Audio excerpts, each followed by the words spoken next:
Pemirsa Gatra TV, Anda masih menyaksikan Gatra Insight dan untuk edisi kali ini saya membahas Gatra Review, tantangan ekonomi 2020, lebih spesifiknya lagi adalah mengenai perang dagang. Dan sudah hadir di studio Gatra TV, pemimpin redaksi dari Gatra Review, Pak Guritno, apa kabar? Baik. Nah, sudah hadir juga Pak Guritno akan membahas beberapa tantangan ekonomi 2020, perang dagang seperti yang sudah saya bilang tadi. Ini kan Pak Guritno di Indonesia lagi heboh masalah corona dari kemarin sampai hari ini. Banyak yang terdeteksi, bahkan dari yang terbaru adalah dari Cianjur kalau tidak salah ya. Dan juga ini menimbulkan banyak spekulasi, banyak juga pemikiran masalah ekonomi sendiri. Nah, kira-kira dalam ketidakpastian ini apakah memang ada prediksi untuk kedepannya nih, untuk ekonomi sendiri apakah terguncang dengan adanya wabah ini atau seperti apa? Oke, terima kasih Mas Febi. Jadi secara garis besar ya, ekonomi untuk tahun 2020 itu memang sudah diprediksi itu akan melambat. Meskipun perang dagang ya antara China dan Amerika reda, tapi ketidakpastian global masih ada. Itu catatannya.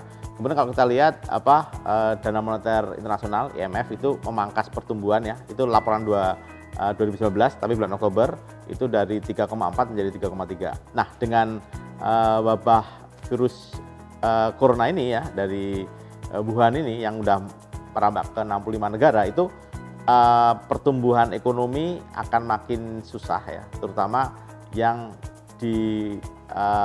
motori oleh produksi dan transportasi.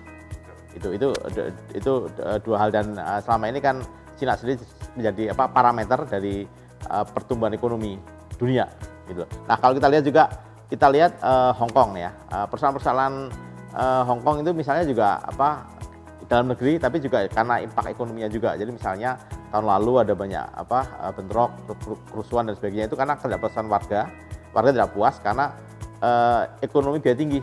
Jadi parkir aja 200 juta lah rupiah per tahun untuk sewa parkir. Itu baru parkirnya, bayangkan aja kalau sewa apartemen dan sebagainya. Nah, jadi salah urus ini kayak gini karena memang perlambatan ekonomi, kemudian inflasi juga. Kemudian kalau kita lihat India ya, itu pertumbuhannya kalau kita lihat juga turun ya. India ini 2019 cuma pertumbuhannya 5% terhadap PDB. Tahun sebelumnya 2018 itu masih 8%. Jadi India itu salah satu motor ekonomi juga di kawasan Asia ya kalau kita lihat. Nah, ini juga efeknya buat Indonesia dengan berbagai macam kebijakan ekonominya itu bisa bertahan 5%. Itu syukurlah gitulah. Jadi ini kita wajib bersyukur. Tapi 5 tahun itu kan pemerintahan pertama Jokowi itu kan semangatnya 6-7%. Untuk memangkas pengangguran, kemudian terlepas dari pemerataan keadilan dan sebagainya, itu kalau pertumbuhannya lebih tinggi, otomatis pemerataan akan lebih cepat gitu loh. Ini nanti akan menjadi problem sosial dan sebagainya. Nah, itu PR kita, tapi sebenarnya di balik itu ada lagi semacam daya saing kita. Daya saing kita itu posisi 45 dari 140 negara. Nah, soal daya saing ini dikeluarkan oleh World Economic Forum. Jadi ada namanya Global Competitiveness Index. Nah, kalau kita lihat kita itu mungkin dengan 2 negara serumpun ya, yang di Asia itu kita masih menang dari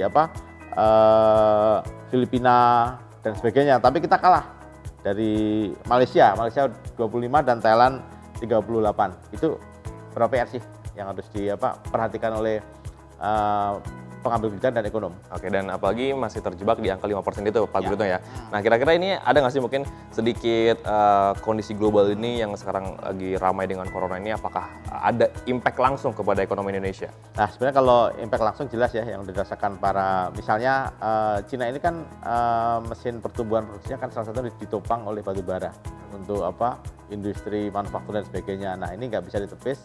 Kalau itu ekonominya melambat, drop, itu otomatis komoditas ekspor kita batu bara ke sana agak terhambat. Padahal batu bara salah satu komponen tidak pokok, tapi salah satu komponen yang akan mempengaruhi pendapatan kita, dari sisi pendapatan kita ya ekspor.